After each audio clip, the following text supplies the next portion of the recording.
Hello, and welcome to Live Vedanta, a podcast about simple living and high thinking. If this is your first time joining us, welcome. We're so glad you're here. Or if you're joining us after a minute, we're also glad you're here. You can check out our show notes for a link to the first episode of the season. In this season of Live Vedanta, we're exploring the 70 essential verses of the Shrimad Bhagavad Gita. And today we're focusing on essential verse 18. In it, Shri Krishna explains that sense pleasures are temporary and are often the root of pain. By following the wise, affirming our willpower, and reducing sensory indulgences, we can invest in long-term peace and lasting joy. Let's tune in to learn more. Another important thought starts in verse 21. This is not one of our 70. Verse 21, Shri Krishna starts with Bahya Asakti, which means becoming independent of context. This verse is often known to be the seed for chapter 6. Anyone who wants to practice dhyana, a prerequisite is for one not to be attached to circumstances, articles, beings. We are now taking up verse 22, the fourth verse of the 5th chapter. Swami Tejomayananda described this verse as very powerful. Yehi samsparshaja bhogaha dukkayonaya evate adyantavanta kaunteya nateshu ramate buddhaha. Joy. There's an emphatic statement, indeed. Yea, that which samsparsha relates to contact. As I contact this chair, I contact the birds. I'm doing this through my senses, generalized as the body. What happens with this contact? There is a birth of what? Bhoga. Bhoga is indulgence, bhoga is pleasure. When the sense organs interact with the sense objects, all that is born is pleasure. The senses can only experience sensations. For those who contemplate and you're seated for too long and you try to get up, there's a lack of sensation in your legs. Then the sensation comes back. That's all it is. That's the point of this first quarter. Pleasure, not joy. Shri Krishna zooms in more. Actually, what is born? Dukkha yonaya. This contact of organs with objects, this is the womb of dukkha. Please define dukkha for me in the chat. What does dukkha mean? Sorrow. A whole lot of sorrow. Sadness. Correct. The full etymology of this meaning is bad space. Organs with objects give birth to a bad space. If you think the last time you compromised on peace for pleasure, it left you in a bad space, correct? And that's why the word eva is used. Eva means alone or only. This contact gives rise to pain in all tenses. This was our experience from the past. This is our experience in the present. Somehow, we think our experience will be different in the future. But if precedent is set, overeating caused me pain in the past, is causing me pain in the present, why do I think it will change in the future? Only. Third quarter, now some logic is shared. Kaunteya, Prince Herjanad. This is chapter 5, so we're in the active listening phase. Listen. These contacts, Adi, they have a beginning. Anta, they have an end. That which has a beginning and an end is temporary. The temporary cannot result in the permanent.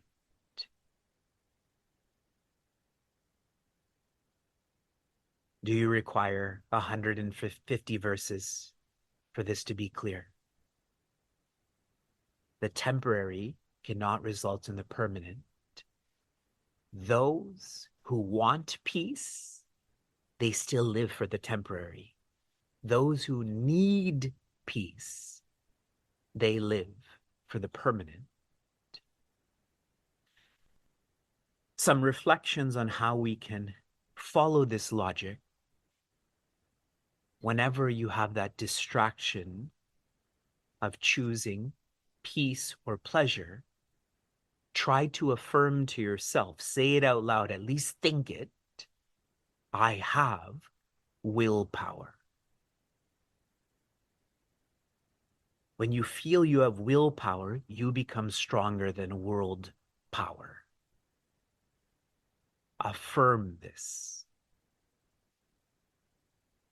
Even more tactile than this, try to reduce your exposure to what you indulge in. If I were to go to a restaurant, tomorrow Sheila and I have to go to the police chief's retirement party. And so there'll probably be steak there and chicken and so on. I don't have to avoid that because I'm not tempted by that. But if there's a chocolate bar, we should come home before that's open. So reduce your exposure to that which you're tempted by. That's following logic. And now the final quarter, Buddhaha. Those who are Tattva Darshina, Samadarshina, they're tuned in to the foundation to equality. Na ramate. They do not plan or live or revel in pleasure. Connecting this all the way back to chapter 2, Prince Arjuna's request of Shri Krishna is, I already know Preya, which is long-term.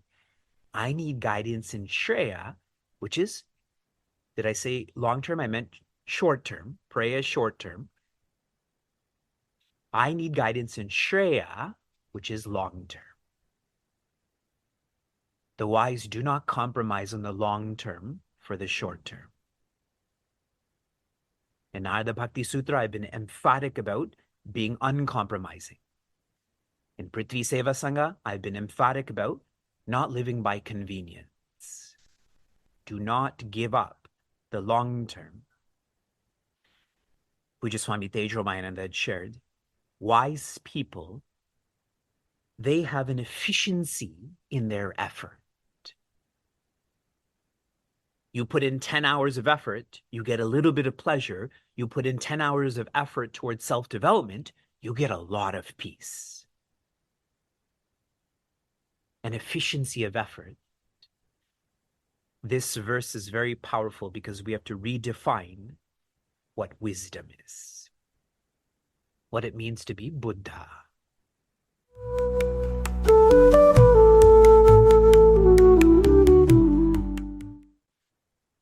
I was recently interacting with a parent And she was telling me about a mistake that she recently made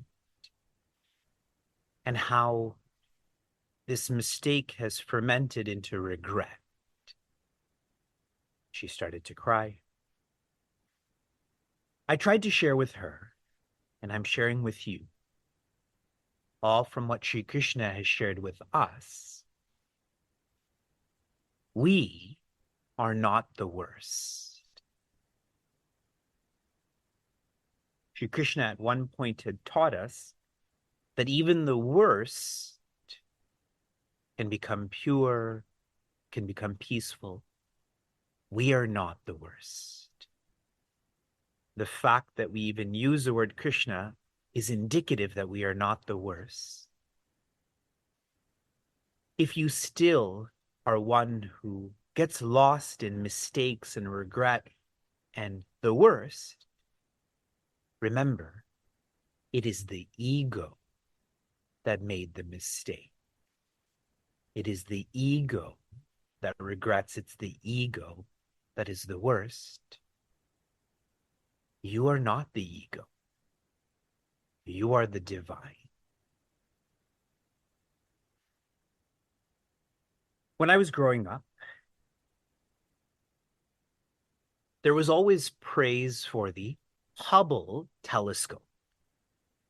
How many of you have heard of the Hubble telescope before? Almost everyone.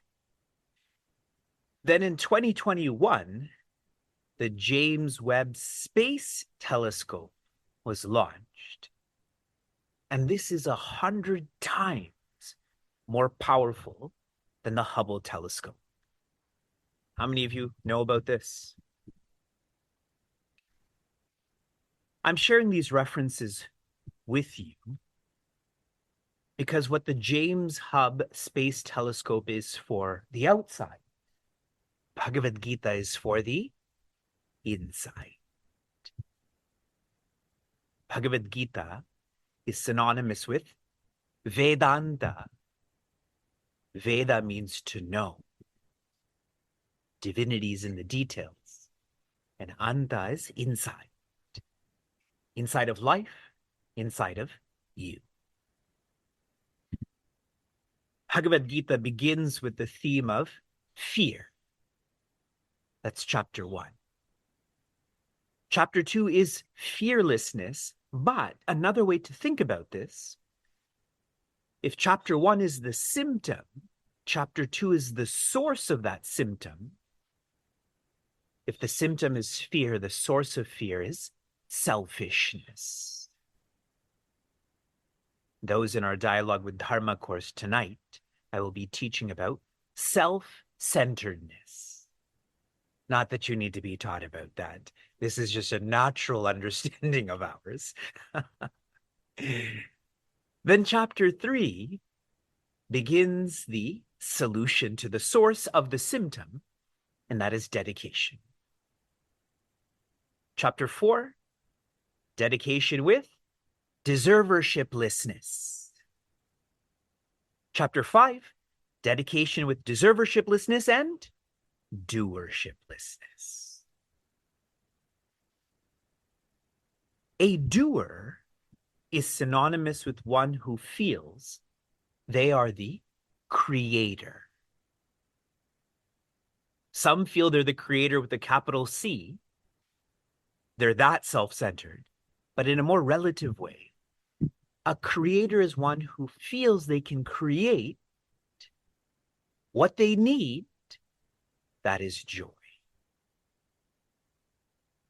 A doer feels they're a creator. They think they can create this need of joy. They feel they can create that being filled. You can't create joy, which means being the doer is illogical. What you need is not outside. What you need is inside. The fourth verse in this chapter that we've explored is number 22.